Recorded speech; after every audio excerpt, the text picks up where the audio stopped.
Unleash your engine's potential with confidence. Introducing the new exclusive line of oil blends from Moose Off-Road. Moose Off-Road, on the gas since 1986.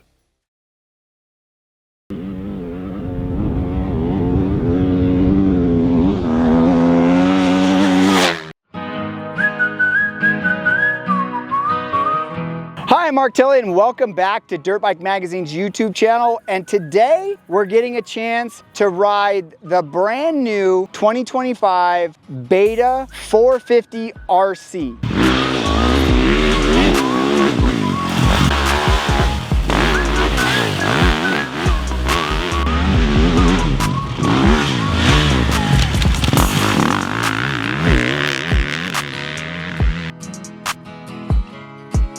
Now, this doesn't mean Ricky Carmichael like what the Triumph does, but this is Beta's off-road version of the 450 motocross bike. Pretty darn close to the motocross bike, actually. They kind of took a book out of a KTM Gas Husky playbook and just went with a slightly larger tank, an 18-inch rear wheel, and then off-road oriented tires. And these tires are more off-road oriented than what we're used to in the US. This is more of a FIM type regulation tire in the rear. The knobbies are smaller, the carcass is bigger. We refer to it as more of a balloon type tire. The suspension settings are identical to the motocross model, and all the other components, mapping, everything like that, are identical to the motocross model. So like I said, bigger tank, 18-inch rear wheel, different tires, Grand Prix bike. This bike is made for West Coast type Grand Prix racing, maybe some GNCC stuff back east. Not a tight technical trail type motorcycle, but more for competition racing kind of application. So that's the gist on what this bike has. If you're familiar with the 450 motocross model, you're pretty familiar with this. We're gonna stop talking, we're gonna go ride this thing.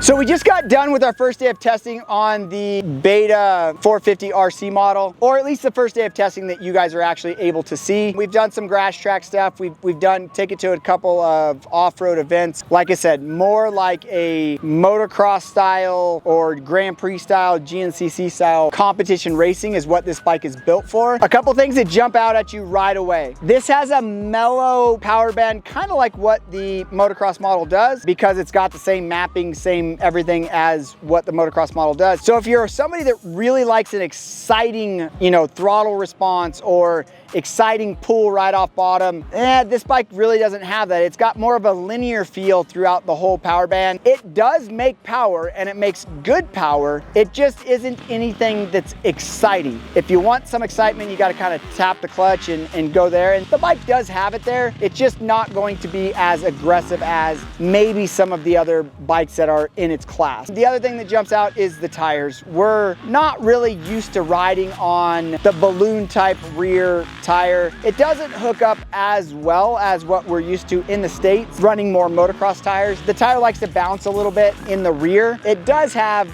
kind of a comfortable feel. It just doesn't have the hookup that we're used to when it comes to running full-on motocross tires, you know, even in an 18-inch rear wheel size. For off-road, we're running AT81s or the MX14s or more stuff like that than what this tire is. This tire is more like what they run in World Enduro. So even some of the Maxxis tires in the US, the ones that McGrath helped develop, it's gonna be a different feel when you're on the track. Overall, it's got a stable feel. It's a big bike, a long kind of feel to it. You know that there's a motorcycle underneath you when you're riding this bike. The other thing we did notice is this bike tends to run a little bit hot. So if you are gonna do some kind of tight technical trails, you're gonna need a fan or some waterless coolant or something along those lines. In the beginning, we did have some issues with it flaming out really easily down low in a tight technical section. We did get some updates and some remapping from Beta directly that helped that a little bit. Does still tend to maybe flame out a little bit more than what a KTM or a Gas or a Husky or Yamaha FX in that category, KX450X. I really did like the front end feel on the motorcycle. It has a KYB front fork system and it's got a really plush feel.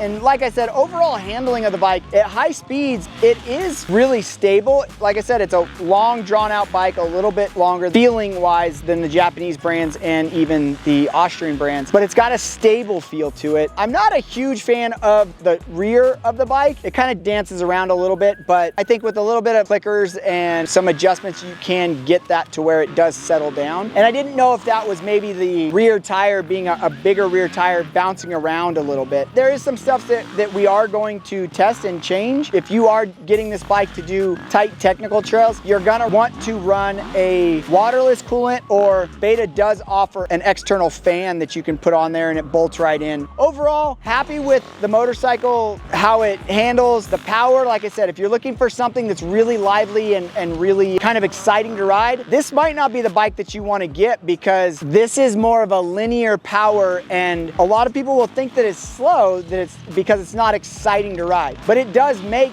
good power. It's just not very lively. Again, there's a lot more stuff that we're going to do on this motorcycle. We're going to have some other test riders ride it and get some more feedback, and we might even start with the project bike, maybe even that build your own Beta program, start throwing on some parts and seeing how we can get it better or seeing what we can do. So